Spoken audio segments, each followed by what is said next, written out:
వాళ్ళ దగ్గర నుంచి వీళ్ళకి నజరానా తీసుకోవడం బదులు ప్రభుత్వ ఆసుపత్రులను అవసరమైతే ఇంకో 2-3 బిల్డింగులు కట్టుకుందరు కానీ మీ చేతిలో డబ్బులకి ఏం ప్రాబ్లం లేదు కదా, ఆరోగ్యశ్రీ కట్టే డబ్బులతో ఇక్కడ బిల్డింగులు కట్టుకోవచ్చు, లేకపోతే ఇక్కడే ఉన్నటువంటి వాటిని వినియోగించుకోవచ్చు. మీరు ట్రీట్మెంట్ చేస్తూ ఉంటే ఇక్కడ దాంట్లో అక్కడ ₹1,00,000 2 లక్షలు అయ్యేటటువంటిది ఇక్కడ 50,000తో అయిపోతుంది.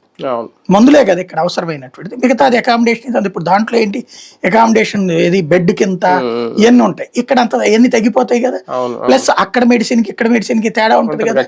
కాబట్టి ఆ విధంగా దాదాపు 40% కనీసం మిగులుతుంది. మామూలుగా అయితే 60% మిగులుతుంది, 40% కనీసం మిగులుతుంది.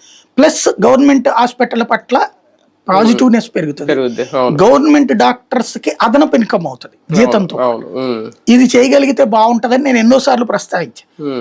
అది జగన్మోహన్ రెడ్డి టైంలో ఇంప్లిమెంటేషన్ చేశాడు. తను మెడికల్ చిన్న hospital, local area hospital plus ఈ పెద్ద హాస్పిటల్లో కూడా ఆరోగ్యశ్రీ తీసుకొచ్చాడు. మరి డాక్టర్లకు డబ్బులు ఇచ్చాడో లేదో నాకు తెలియదు, బట్ అది బిగిన్ చేశాడు. ఈ హాస్పిటల్ ఇదేది 17 కాలేజీలు 17 హాస్పిటల్ ప్రతిదీ కూడా వచ్చినప్పుడు మాక్సిమం ఖర్చు తగ్గిపోయినట్టే కదా. మీరు చూడండి ఇవాళకి కూడా ప్రైవేట్ హాస్పిటల్లో ఒక ఊరు, ఫర్ ఎగ్జాంపుల్ ఒక విజయవాడలో చూడండి, ప్రైవేట్ హాస్పిటల్లో ఇవాళ ఓపీ అంతా లెక్కేయండి, గవర్నమెంట్ హాస్పిటల్ వాళ్ళ ఓపీ లెక్కేయండి. ప్రైవేట్ హాస్పిటల్స్లో ఏడాది మొత్తం చూపించుకున్నది చూడండి, ఇన్ పేషెంట్ కానీ అవుట్ పేషెంట్ కానీ. ప్రభుత్వ ఆసుపత్రిలో చూడండి దాదాపుగా సైమల్టేనియస్గా ఒకటే వస్తాయి, ఒక పాలు ఎక్కువే ఉండొచ్చు ప్రభుత్వ ఆసుపత్రి.